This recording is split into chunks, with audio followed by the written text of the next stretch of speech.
Hello, everyone. You know me as Scott from Scott's Computer Repair. Our topic today is what is a hard drive? There's a lot of people that understood computer terminology of what a hard drive is. It's not a floppy disk or anything. What a hard drive is, there's two different types. There's a laptop and a desktop hard drive. And different interfaces for them, like this one right here. This is a laptop hard drive. Okay, the interface is SATA. If you can see that or not, I'm not sure. Okay, you can get them in different sizes, going from usually from 40 to 500 to a terabyte. Now these days, this is what a hard drive is. This is what stores your information, your pictures, your documents, your Windows, like your operating system, that what you see it boots up, like your Windows 8, Windows 7, and most proprietary computers has a factory restore, which is on the hard drive too. And what I mean by corrupt or damaged, usually sometimes the recovery, a lot of people think they know what they're doing on a computer, which sometimes they don't. They try to save money, sometimes they screw up. The most problem is a lot of people like to go and uninstall into the Windows uninstall programs and stuff. Remove what they think is not necessary, like the restore function to a Dell. There's a Dell called Safe Backup. If somebody removes that, you're removing that functionality to restore your computer to factory restore. If you do that, normally you're going to have to go resort to calling to Dell up and ask them for a disk to replace that image copy, or go out and buy a copy of Windows 7 or Windows 8 that the computer can handle to install. And if you don't know what you're doing with that, you can mess it up, like things like that. You're going to, sometimes when you get the disk for Windows 7 and Windows 8, you're normally going to have to download the drivers from the proprietor's website, like Dell.com. Like this, for instance, this is a desktop hard drive for a desktop computer. You can use a laptop hard drive in a desktop computer. It works fine. I've done it before. But it's kind of hard to use a desktop hard drive into a laptop computer, though. It takes more power to run, and plus it's too big, as you see, and bulky. It won't fit in your laptop computer. So, but this is what stores all your Windows, your documents, your pictures, music files, videos, movies, everything that you do on a computer.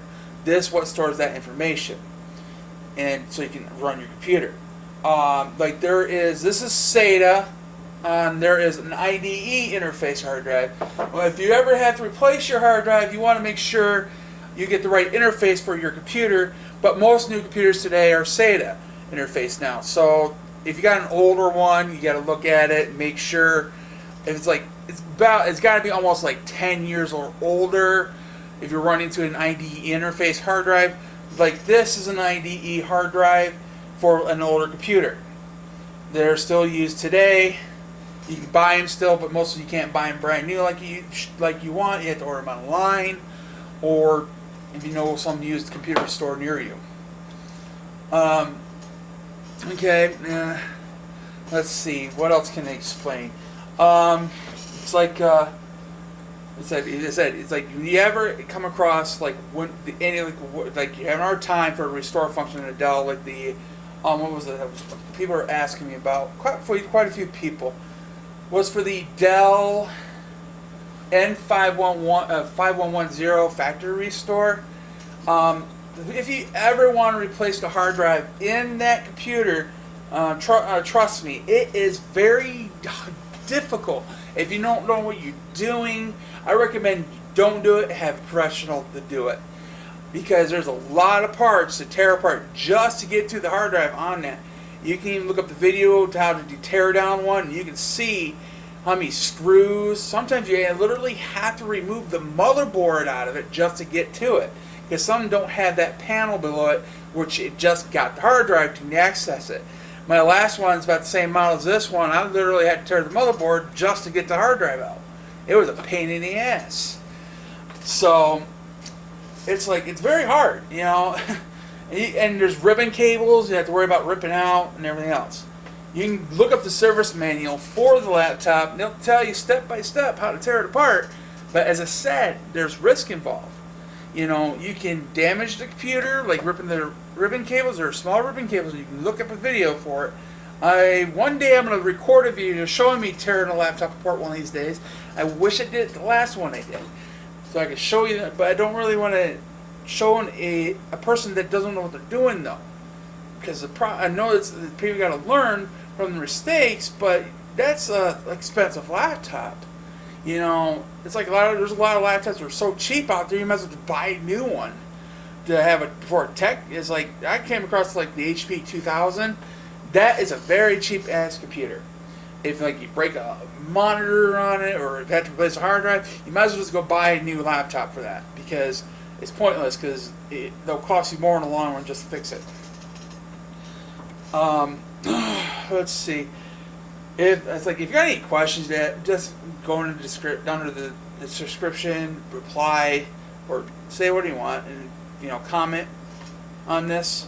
And I said, I am thank you for paying attention to my video for how to restore to factory. But if people mess with the program files, delete it and stuff, and everything else, delete that Dell backup save, it's gone pretty much. Let's replace the image copy. But another problem is, it's very common. These things can get damaged by dropping the laptop. It's like they're basically like glass inside. You can shatter little diskette platters in there. As I said, look it up in a video. You'll see those little platter things look like little plates in there that stores your information. If those shatter, it's no good. And sometimes you might want to hear, if you hear clicking noises. Normally it's this. When you hear a clicking noise in your computer, that means your armatures in the hard drive that reads the information from the platters are getting stuck somewhere along the lines and getting messed up. It's not hard to damage one of these. By dropping it, we'll damage it. And more likely going to have to replace these things. As I said, you may want to look on the videos about replacing these things, because as I said, these are not all of them are real easy to replace, especially the one model for the factory restore I got on my YouTube. As I said,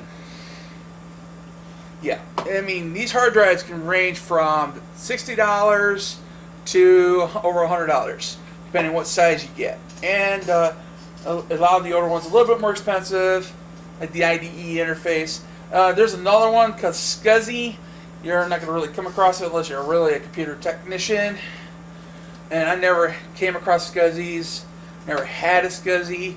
So, you'll learn eventually how to do things like that. Yeah. But yeah, this is what stores all your information, your audio files, your pictures. This is the main part of one of your main parts of the computer that really is important. And as I said, the big thing is, if you ever want to worry about losing your pictures or documents due to viruses or ransom viruses, the new one that's out right now, it's basically just get one of these things to back up your information. Flash drives, they're pretty cheap now these days. You can get them this is a 16 gig flash drive. I paid only like $12 for it when it was out, when they first came out like that. But depends on the size you want. They're expensive.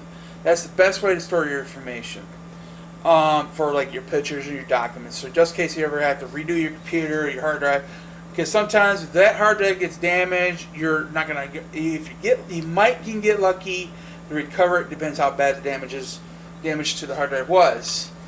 You can recover it, but viruses can affect the files. But that's another risk. If a virus affect that file, you can transfer it to the next computer from that, and that file will be affecting all your files. Other files you put in your new computer. You got to be careful on that too. Have a decent antivirus. My recommendation usually, I use Microsoft Essentials usually, and Malwarebytes. Those are free to use. Malwarebytes especially, very good software, and it's one of the ones I trust the most. And it's like, if I had the money, if I really want to go buy a good antivirus, if I had the money to, I would go buy Bitdefender. But the thing is, with Bitdefender, it's a resource hog, too, from your computer. If you have a good high-speed computer, more than welcome. But if your computer is slow when you first got it, and it's still aiming after all the cleaning, and it's still as slow as you think it is, it's not recommended. You don't want to do that. Yeah, that's basically what a hard drive is. This is very important, and try to understand your terminology of things. There's like people say, don't know what a processor is, or RAM, memory. Memory is not a hard drive. Memory does not store your information. It buffers your information, so your hard drive doesn't do all the work. But it doesn't store it. It just buffers it. So it'll run your computer a lot faster and a lot smoother. The more the memory you have, the faster you go. And everything else. And it's like, if I understand, it's like there's like 40 gig, 80 gig, 120 gig hard drives, stuff like that. And it said, the higher you go, the more expensive it's going to be. Right now, the most expensive is like solid state drives. Solid state drives don't require the platters and stuff. There's no moving parts on those. But see, the older hard drives, they have moving parts in it. That's why they're so easy to get broken. But solid state drives are expensive right now. They're microchipped. There's no moving parts in them, so that's why it's really hard to erase them, get damaged. If you have a burner, burn your information to disk to store your information on that too. But there's chances are your disk can get damaged. But same thing with flash drives. You can lose it. Everything else. Oh, yeah. That's what I mean. Oh, I hope this information was more intuitive for you and everything else, and then hopefully it's not too boring. Yeah. So that's what a hard drive is. If you want more details, look it up. And you'll get more information. I mean, there's speeds and stuff like that. But yeah, I hope you like my videos. Please subscribe to me, and you guys have a good one. Thanks for watching. Bye.